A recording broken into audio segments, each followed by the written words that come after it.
Potrzebujesz bezpieczeństwa w sieci? Nie chcesz dopuścić do wycieku swoich danych? A może interesują Cię filmy i seriale na Netflixie, ale są objęte geoblokadą?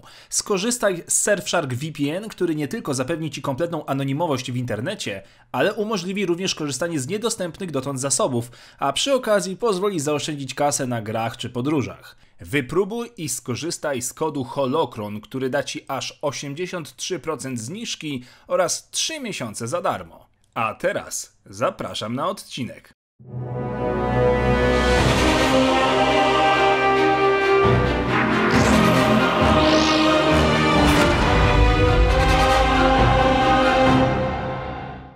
Witajcie w Holokronie.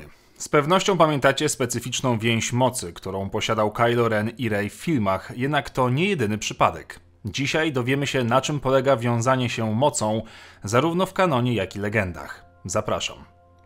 Więź mocy była potężnym połączeniem między dwiema wrażliwymi na moc osobami, które połączyły umysły, pozwalając im komunikować się poprzez moc zarówno wizualnie, jak i emocjonalnie. Zakres więzi był ogromny. Może obejmować galaktykę, utrzymując dwie istoty zjednoczone w psychicznym połączeniu, pomimo fizycznej odległości między nimi. W rezultacie obie strony manifestują się w swoim miejscu w tym samym czasie, umożliwiając im zobaczenie, słyszenie i czucie się nawzajem poprzez więź. W rzadkich przypadkach tacy użytkownicy byli nawet zdolni do kontaktu fizycznego, w ten sposób pokonując rzeczywistą odległość między sobą. Im silniejsi byli w mocy, tym silniejsza stawała się ich więź. W niektórych przypadkach więź ta może spowodować, że co najmniej jedna z dotkniętych stron cierpi na halucynacje słuchowe i wzrokowe. Chociaż więź mogła istnieć między dwoma użytkownikami mocy po jasnej stronie, takimi jak Mistrz Jedi i Padawan, więź ta, w opinii Jedi Luke'a Skywalkera, była nieodłączną zdolnością ciemnej strony mocy. Była łatwa do nawiązania i idealnie nadawała się do manipulowania ofiarą. Możliwe było również nawiązanie tajnych więzi z innymi, którzy nie byli świadomi ich związku, co ułatwiało skorumpowanie celu i wpływanie na jego osąd. Nawet jeśli wykryto niechcianą więź, niezwykle trudno było ją zerwać. Choć pozornie nieszkodliwa, a nawet korzystna, więź może być użyta przez Lorda Sithów do manipulowania wizjami mocy wybranego celu za pomocą iluzji. Do tego jednak potrzebny był rytuał ciemnej strony. Po pierwsze, praktykujący musiał pobrać krew od osoby, z którą cel łączyła wieś, połączona z szeregiem błyskawic mocy w misie ołtarza ofiarnego.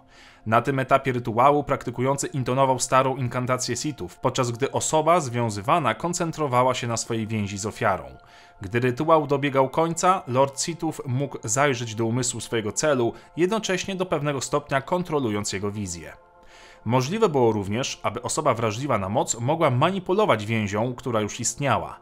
Mistrz takiej techniki mógł użyć własnej mocy, aby połączyć umysły związanych osób, pozwalając im widzieć, słyszeć i dotykać się nawzajem, niezależnie od fizycznej odległości między nimi. Niektóre rytuały oparte na mocy mogą skutkować stworzeniem psychicznego połączenia między dwoma wrażliwymi na moc istotami, np. w celu fuzji dwóch holokronów. Aby połączyć holokron Jedi z holokronem Sithów, rytuał wymagał współpracy użytkownika jasnej strony i posiadacza ciemnej strony. Jeśli proces został przerwany, uczestnicy mogli stać się ze sobą mentalnie związani. Stworzenie miecza świetlnego, najbardziej widocznego symbolu zakonu Jedi, wymagało kryształu Kyber, który był połączony ze sobą wrażliwą na moc. To również odmiana tego samego połączenia w mocy, tyle że między kamieniem a użytkownikiem.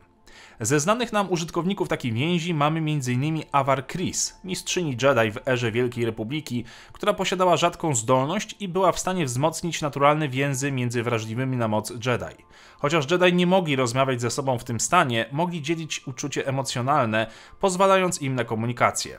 Jedi mogli wyczuć siebie nawzajem w głębi swoich umysłów. Przed przejściem na ciemną stronę hrabia Dooku, później znany jako Darth Tyrannus, był mistrzem Jedi, który nawiązał silną więź z Jodą.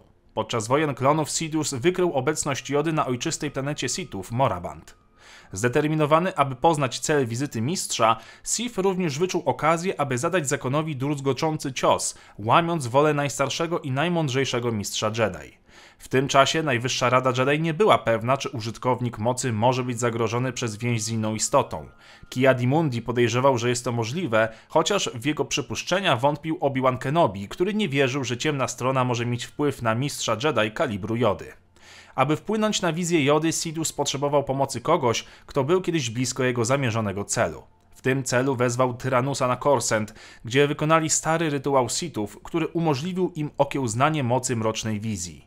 Używając więzi mocy Tyranusa z Jodą, Sidious stworzył wizję mocy zaprojektowaną, by kusić Jodę na ciemną stronę. Joda był jednak zbyt potężny, by dać się omamić. U szczytu Imperium Galaktycznego Maul, były uczeń Darth Sidiousa, szukał pomocy u Ezry Bridgera w jego dążeniu do poznania losu Obi-Wana Kenobiego.